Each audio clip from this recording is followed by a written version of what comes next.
nos convinha um sumo sacerdote como este, santo, inculpável, sem mácula, separado dos pecadores, feito mais alto do que os céus, que não tem necessidade, como os sumos sacerdotes, de oferecer todos os dias sacrifícios, primeiro por seus próprios pecados, depois pelo do povo, porque fez isto uma vez por todas, quanto a si mesmo se ofereceu. Porque a lei constituiu sumos sacerdotes a homens sujeitos à fraqueza. Mas a palavra do juramento, que foi posterior à lei, constituiu o Filho perfeito para sempre. Então Jesus era ao mesmo tempo o sacerdote e a oferta. Ele ocupou o lugar do cordeiro e ele ocupou o lugar do sacerdote. E agora então nós temos um sumo sacerdote pedindo sempre por nós. Ah, pastor Paulo, pastor Cândido esqueceu de orar por mim. Jesus não. Jesus está orando todo dia por você. Como ele fez com Pedro, não os deixe cair em tentação. Eu orei por você, Pedro, para que a sua fé não desfaleça. Em nossos dias, só existe um sumo sacerdote, ou um sacerdote. É Jesus. Só temos um mediador entre Deus e o homem. É Jesus. Porquanto há um só mediador, porquanto há um só Deus e um só mediador entre Deus e os homens, Cristo Jesus, homem, o qual a si mesmo se deu em resgate por todos, testemunho que se deve prestar em tempos oportunos. Então, os presbíteros são mediadores? Os pastores são mediadores? Os diáconos? Não. A liderança que Deus instituiu na igreja atual, nós não somos sacerdotes, não somos mediadores, nós somos auxiliares de Jesus. Quem faz o papel é Jesus. Vamos abrir aí? 1 de Pedro, e a gente vai ver que os presbíteros, também os diáconos, presbíteros, pastores são a mesma coisa. Eles não são sacerdotes atuais, não são mediadores. Mediador é Jesus somente. Por isso que você pode orar em nome de Jesus e o Pai atende. Vamos ver aí, 1 de Pedro 5:1.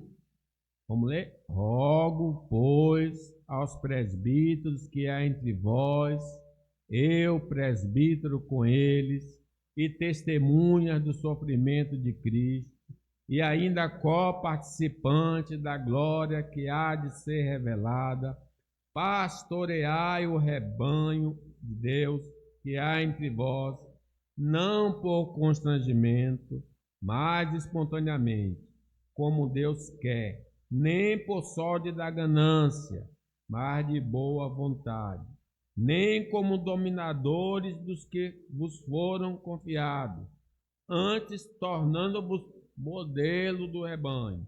Ora, logo que o Supremo Pastor se manifestar, recebereis a imarcessível. O pastor é Cristo, o mediador é Cristo, o sacerdote é Cristo. Todo cristão pode ir à presença de Deus por meio de Jesus. Qualquer lugar você invoca o nome dele e o Pai diz que vai ouvir a sua oração por causa dele. Por isso que a oração tem que ser no nome de Jesus. Não, em nome da igreja presbiteriana, onde o pastor prega, não vai funcionar. Só funciona no nome de Jesus.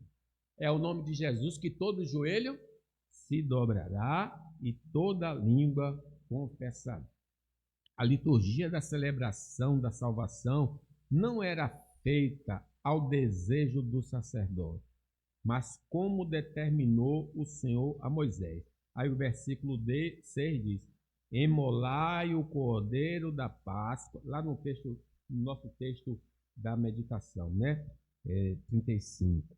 Emolai o cordeiro da Páscoa, santificai-vos e preparai para os vossos irmãos, fazendo segundo a palavra do Senhor, dada por intermédio de Moisés. Você lembra que os filhos de Eli pegaram a oferta que estava cozendo e foi comer sem dar o sangue que pertencia a Deus, eles receberam um castigo, né?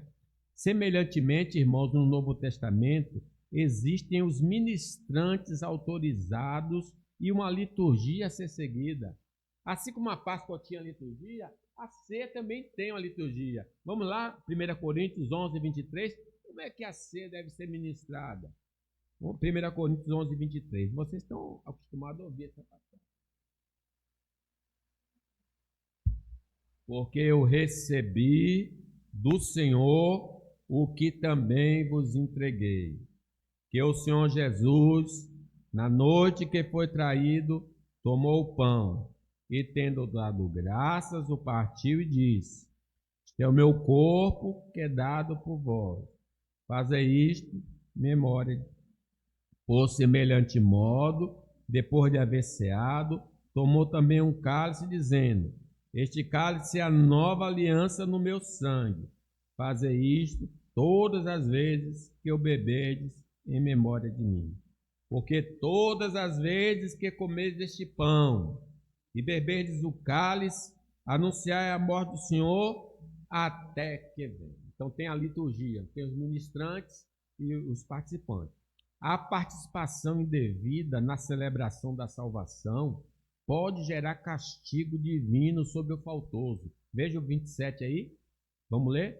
Por isso, aquele que comeu o pão ou bebeu o cálice do Senhor indignamente será réu do corpo e do sangue do Senhor. 28. Examine-se, pois, o homem a si mesmo, e assim coma do pão e beba do cálice. Pois quem come e bebe sem discernir o corpo, come e bebe juízo para si. Eis a razão, porque há entre vós muitos fracos e doentes, e não poucos que dormem. Vou parar aqui. Meus irmãos, vocês vejam, nós devemos celebrar. O equilíbrio para a gente não entrar em depressão é celebrar a salvação do Senhor. Comece a enumerar nas suas citações o que Deus fez em Cristo por você. E nós teremos ânimo nesses dias tão difíceis que estamos vivendo. Que Deus nos abençoe.